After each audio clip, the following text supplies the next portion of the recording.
최근 왓챠를 통해서 이성경 주연의 단편 영화 하트 어택이 공개되었습니다.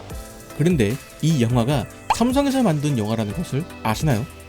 이미 아시는 분들은 아시겠지만 삼성은 이전부터 단편 영화를 꾸준히 만들어 왔습니다. 그 목적은 기업과 제품에 대한 홍보가 될 것입니다. 삼성 이외에도 최근 랑콤이 김지훈 감독의 연출과 배수지 주연의 내 물건이 너의 집에 남아있다면 헤어진 거야 아니다 라는 제목의 단편 영화를 제작했습니다.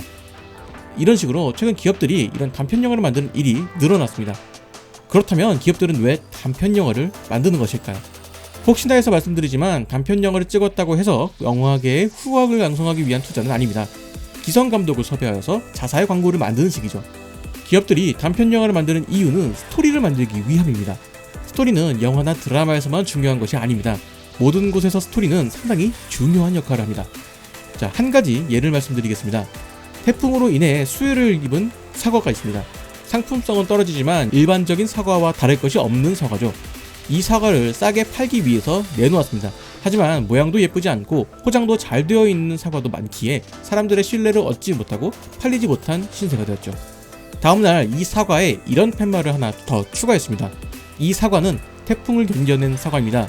이 사과처럼 여러분들도 포기하지 마시고 끝까지 버티시면 좋은 날이 찾아올 겁니다. 라는 팻말이죠. 이후 이 사과는 이전보다 더 많은 판매를 보였습니다. 사과에는 전혀 변화가 없었음에도 말이죠. 이처럼 사과라는 과일에 스토리를 더해서 사람들의 관심을 더 이끌어내는 것이죠. 이런 식으로 각 기업들은 자사의 제품 혹은 기업의 스토리를 만들어내기 위한 노력을 합니다. 가장 대표적인 것이 최근 켈로그에서 출시한 파마첵스입니다.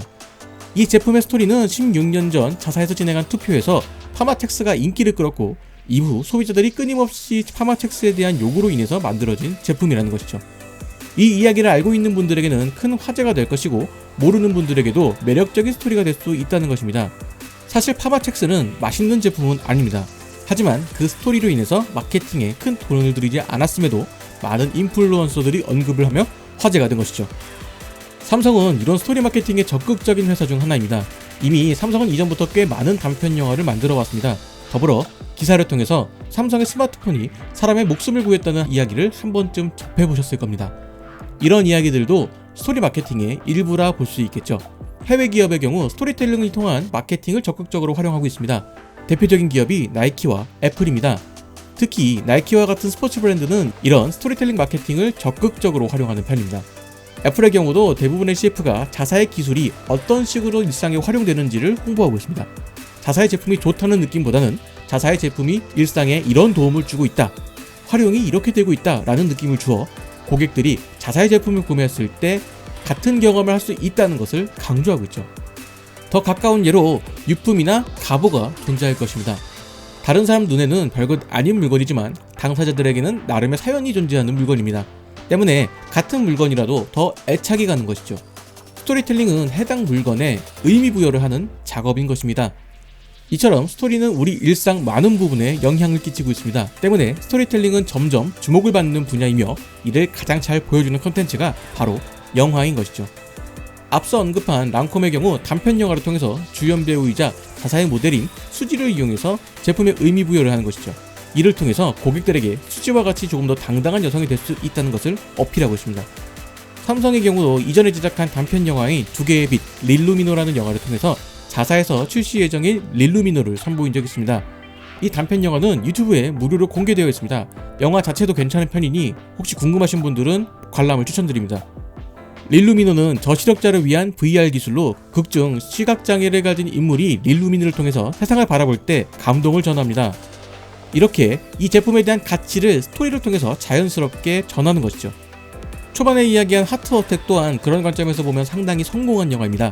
스토리가 난해하다는 평이 존재하지만 이 영화가 갤럭시 S20로 찍은 영화라는 것을 알게 된다면 생각이 조금 달라질 것입니다. 삼성의 스마트폰인 S20에 존재하는 슈퍼슬로우를 이용한 촬영 및 색감 등에서 충분히 장점을 가지기 때문이죠. 물론 스마트폰을 실제 영화 촬영에 적용하기에는 한계가 많습니다. 하지만 비전문가인 일반 고객에게는 그 성능을 충분히 어필할 수 있다는 것이죠.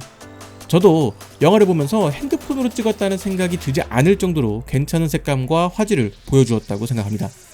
최근 몇몇 유튜브 채널은 제작 시에 기업과의 협업으로 시작된 영상을 제작하기도 했습니다. 대표적으로 주가 빛나는 밤에나 내고왕 등이 그렇습니다. 프로그램의 주제부터 기업과의 콜라보가 필요한 프로그램이죠. 이를 통해서 제작자는 제작비를 지원받고 기업은 기업의 효과적인 홍보가 가능합니다. 특히나 내고왕을 통해서 BBQ는 상당히 큰 이미지 개선에 성공을 했습니다. 이전까지 BBQ가 가지고 있던 이미지를 생각해보면 그 어떤 돈으로도 해결할 수 없는 이미지 개선 효과를 본 셈이죠. 이런 형태의 제작이 영화에서도 가능하리라 생각합니다. 돈을 주고 2시간짜리 광고를 본 것이라 생각하실 수도 있겠지만 그 2시간의 경험이 재미있었고 즐겁다면 충분히 지불할 분들도 존재할 것이라 생각합니다. 우선 저부터도 그렇게 생각합니다. 이제 영화라는 매체는 극장이 아닌 다양한 형태로 배급이 되고 상영이 이루어지고 있습니다. 하트 어택도 그중 한 종류라고 생각을 합니다. 다양한 형태의 영화가 등장하는 것은 좋은 일입니다. 광고라는 것을 무조건 부정적으로 볼 것이 아니라 하나의 컨텐츠로 봐야 한다고 생각을 합니다. 같은 영상 컨텐츠이지만 제품 및 기업을 홍보하는 것이 목적인 영상일 뿐이죠. 목적만 다를 뿐 같은 영상 콘텐츠라는 것입니다. 광고를 영화의 형태로 만들었다면 사람들이 흥미를 가질 수 있도록 만든 홍보 영화가 되는 것이죠. 관객들의 목적은 재미있는 스토리를 접하는 것입니다. 그 목적을 달성할 수 있다면 그 형태는 그리 중요하지 않을 수도 있다 라고 생각하게 됩니다.